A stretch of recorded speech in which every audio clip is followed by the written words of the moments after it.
Oui, alors elle mêle les deux niveaux, elle mêle différents niveaux. D'ailleurs, on disait d'elle qu'on ne sait jamais, alors ça change un peu de sujet, mais ça illustre quand même cette idée de mélange des genres. On ne savait jamais si elle s'adressait à un animal, une gouvernante, un roi, une reine ou à un ami. Elle parlait à tout le monde de la même manière. Et de la même manière, elle envisage différents sujets, la sexualité, l'anatomie. Elle écrit aussi, par exemple, des textes dans des journaux, sur les avions. Enfin, elle parle sur les arbres, au bord des routes. Enfin, elle parle de tout et de rien. Voilà, pour elle, tous les niveaux se mélangent. Et comme elle a un accès, du fait de son immense fortune, à tout, du coup, elle s'exprime et elle mélange les genres. C'est quelqu'un qui mélange les genres de manière étonnante.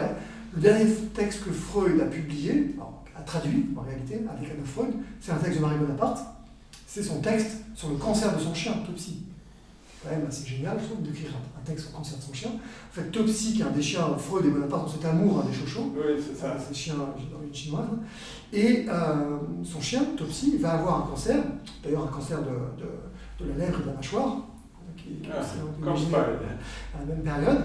Et Topsy va bénéficier des meilleurs traitements de l'époque, parce qu'elle connaît l'Institut Pasteur, elle connaît tout le monde, et Topsy va avoir des traitements qui sont des traitements que personne ne peut avoir. Et que les humains n'avaient pas. Que certains pouvaient avoir, mais pas tout le monde. Et en fait, elle écrit un livre sur ça, et elle raconte un peu le point de vue de son chien. C'est un texte un peu étonnant. Ah, oui. C'est son seul texte réédité, c'est terrible, son seul texte réédité après sa mort, enfin, depuis 77 en tout cas. En 2004, réédité aux éditions Rivage, c'est un joli texte qui s'appelle Topsy, les raisons d'un amour, réédité en italien, réédité en français, réédité en anglais. Et ce texte, en fait, Freud va le traduire avec Anna Freud au moment où il quitte Vienne. Au moment où il est à Vienne, Bonaparte joue un rôle important pour le faire quitter Vienne. Oui, c'est ça. Il y a la Gestapo qui plane, qui est là, qui fait plus que planer même. Qui prend Anna Freud etc., pour l'interroger. C'est là d'ailleurs que Freud décide d'aller, parce que lui, il était prêt à mourir, mais lorsqu'il a vu que ses enfants allaient mourir aussi, il décide de partir, et pour se changer les idées, qu'est-ce qu'il fait? Il traduit Marie Bonaparte avec sa fille, et c'est le dernier texte sur lequel il travaille, ça sera, en tout cas publié, ça sera un texte de Marie Bonaparte. C'est une jolie... bon, c'est un texte non psychanalytique, c'est plutôt un texte un peu comme ça, un peu poétique, sur le rapport avec son chien. Ouais, c'est un mélange, un peu, elle a une écriture un peu en poulet, elle aime beaucoup les hymnes à la nature, les côtés un peu Metterlink, ces écrivains un peu du romantisme allemand, Goethe, cette écriture un petit peu qui fait une célébration de la nature, des animaux, etc. Donc elle a des fois un style un peu comme ça, un peu d'emphase, où c'est extatique devant une goutte d'eau qui tombe sur une feuille, qui va tomber sur la feuille par terre.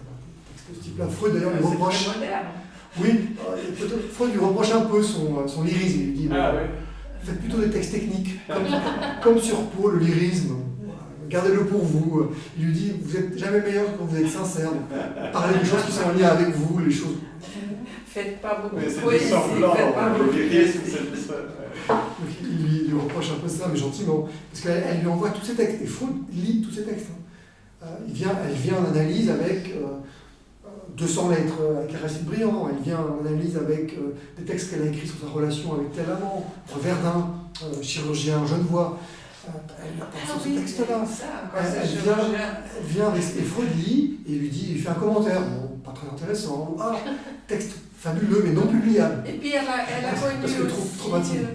Elle a connu aussi celui de cette famille genevoise. Audier. Oui, Audier. Audier, ils sont entre Lausanne et Genève. Oui. Elle a eu une affaire aussi avec Audier. Elle a une relation, entre eux, ils échangent. Je ne crois pas qu'il y ait de relation intime, en tout cas ils échangent fréquemment, parce que quand elle passe à Lausanne, elle va aussi. Je crois qu'il est à Lausanne, je pense, il me semble, Audier. Audier, c'était Charles Audier. Il était de la Parisienne. Ils ont créé avec Bonaparte et puis avec de Saussure, la Société psychanalytique de Paris. Il a créé l'OMP. Il a créé l'OMP et puis après il a eu cet accident, non? Je sais plus s'il était... Non, c'est autre chose. Non, Audier, on confond, pardon. Et lui, il était marié à Germaine Gué. Et puis, mais c'est... Audier, il me semble qu'il les a. Germaine Gué, elle était à Lausanne. Je ne suis pas certain, il me semble qu'il les a, parce que quand il signe des lettres de Lausanne. Il est en Valais. Il y y a un médecin genevois et puis il y a Rudy aussi. Plusieurs, parce qu'elle connaît tout le monde en fait. C'est un petit. Oui, c'était un petit monde. Le linguiste. De sociaux. Oui, elle connaît les sociaux. Elle connaît bien les sociaux. Elle va. Raymond était cousin du linguiste. Non, c'est avec. Grand patricien, famille de patriciens. Oui, et son rôle justement dans la formation et le développement de l'école française, surtout la Société psychanalytique de Paris, mais aussi son rôle de décision. Alors, bon, sur la société, la création de la société française, elle va avoir un rôle financier, voilà, indéniable, elle apporte de l'argent. Et aussi un rôle, elle va largement, c'est connu, l'UNESCO a bien montré ça, elle va largement empêcher que la psychanalyse soit francisée et que un certain nombre de médecins français, plutôt un certain nombre d'entre eux étant assez chauvins, nationalistes, critiques, Pichon est un exemple. D'une certaine façon. Donc elle va vraiment s'arranger pour que on maintienne une ligne orthodoxe freudienne. Donc ça c'est le début. C'est plutôt fin des années 20, au moment où la SPP, la Société psychanalytique de Paris, est créée. Et puis années 30, elle va diriger la politique de traduction de Freud en français. En fait, c'est elle qui dirigeait. Elle vire Jankélévitch, parce qu'elle traduit mal. C'est ce qu'elle pense, c'est ce que pense Freud. Et aujourd'hui, pas mal échangé avec Olivier Manoni, qui a retraduit pas mal le texte de Jankélévitch, mais aussi Bonaparte qui a traduit, et qui dit en fait que la traduction Bonaparte est une des moins mauvaises à l'époque, qu'elle est datée parce qu'il y a des termes techniques qui ne correspondent pas. Et il trouve mauvaise celle de Jankélévitch. Ah oui, Jankélévitch fait des contresens, il supprime des parties, il change de texte, il fait pas mal d'erreurs. Donc elle avait. En tout cas, selon Olivier, clairement. En traductrice, en tout cas selon Olivier Manoni, j'ai pas. Oui, c'est lui qui connaît bien. Lui, il a retraduit ça et il dit en fait, Jankélévitch, il fait des erreurs. Elle fait aussi. Il y a quelques erreurs, ça arrive. Et celle de la planche, c'est qui... Alors, la planche, lui... Il l'a dirigée, c'est qui a... C'est tout un groupe qu'il a créé. Le problème de la planche, si vous prenez l'avis d'un linguiste, d'un germaniste, il déteste la traduction de la planche. Ah ouais. Parce que pour eux, c'est pas traduit en allemand, c'est traduit en Freud. Ils ont créé une nouvelle langue, ils ont créé des néologismes. Freud s'exprime dans un allemand compréhensible, il est clair, il y a des termes techniques, mais toujours compréhensibles. Oui, et puis la planche, des fois, c'est incompréhensible. Et surtout, selon Manoni, puisqu'il n'y a pas que lui, le problème de la traduction de la planche, c'est qu'elle essaye, ce projet quasi fou d'ailleurs, de lier chaque terme freudien dans toute l'œuvre à une idée précise. Sauf que c'est pas comme ça que marche une langue. Oui, c'est ça. Il y a des fois un terme prend un sens dans un contexte qui n'est pas le même dans un autre contexte.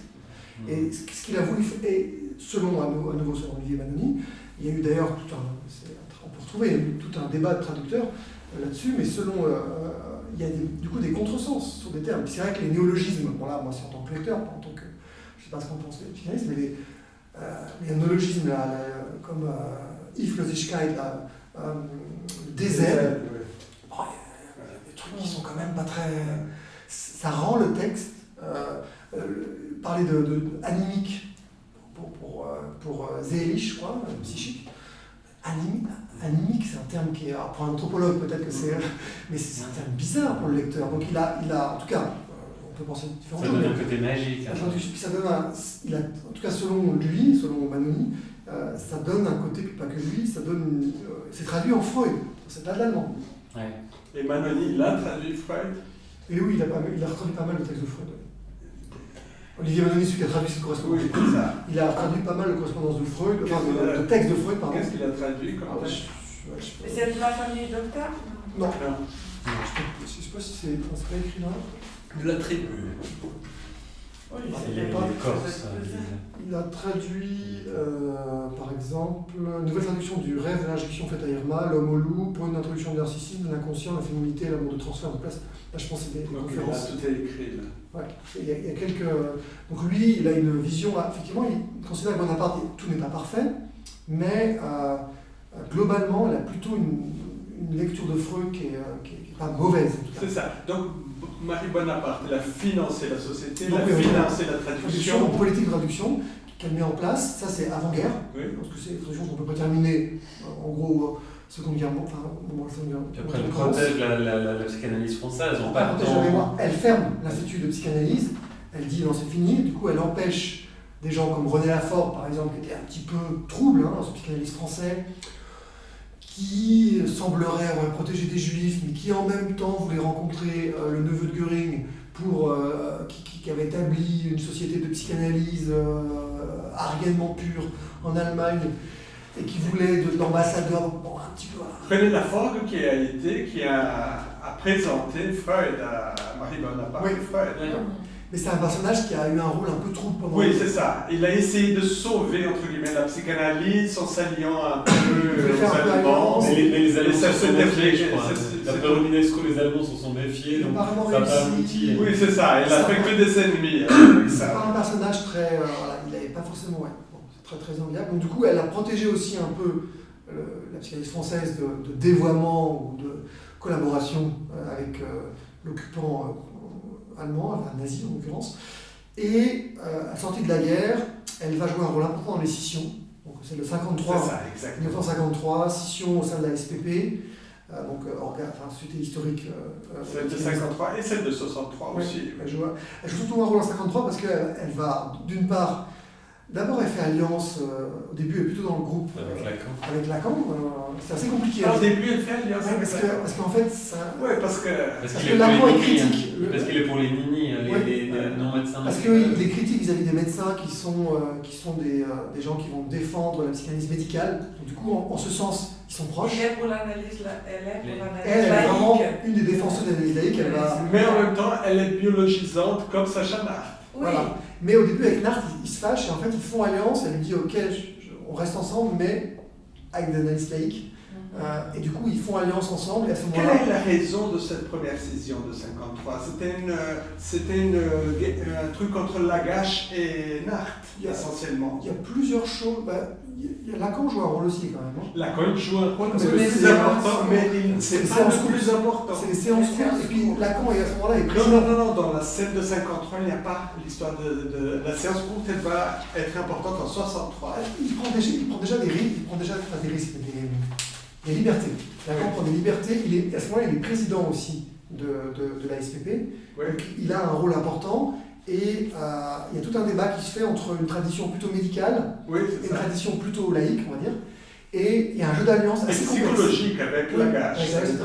Et universitaire. Psychologique et universitaire. Les laïcs sont des psychologues, en gros, mais il y a aussi... Exactement, les laïcs, c'est des psychologues. Et il y a même si à l'époque, c'était pas laïque, parce que la psychologie existait déjà. Oui, mais c'est un... Oui, tout à fait.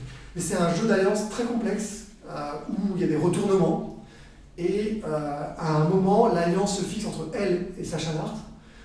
Oui, c'est ça. Ils sont elle d'accord. se met du côté de Sacha Narth. Ils sont d'accord et Lagache pour un nouveau règlement, pour une nouvelle politique. Et là, du coup, on envoie balader l'autre groupe. Oui. Et on les exclut. Et elle va jouer un rôle assez important auprès de l'IPA, oui, c'est ça. Société internationale, pour dire qu'elle écrit, elle fait des rapports sur Lacan, elle fait des rapports sur tous les mondes. Avec l'IPA, ça veut dire avec les Anglais et avec les Américains, parce que Löwenstein était déjà en Amérique, et je pense que c'est là que s'est joué beaucoup l'alliance Bonaparte-Löwenstein contre Lacan. Elle se joue elle se joue, je pense, effectivement, elle se joue au niveau international, et parce que c'est eux qui vont décider ou non de reconnaître la nouvelle société, qui est la société. La société française. Là où il y a... La Société française de psychanalyse. C'est l'ancienne, c'est avant l'APF. L'APF, c'est en 63. Et donc ces sociétés-là, en fait, elle fait tout. Elle utilise tout son pouvoir, et quand elle n'est pas d'accord avec quelqu'un, elle est redoutable. Elle utilise tout son pouvoir pour empêcher la reconnaissance. Et elle a suffisamment de pouvoir. Elle est à ce moment-là vice-présidente. Alliance avec Anna Freud. Avec tout ce qui est possible pour couler la reconnaissance de la SPF. Tous contre. Ou la Société Psychanalyse. Ouais.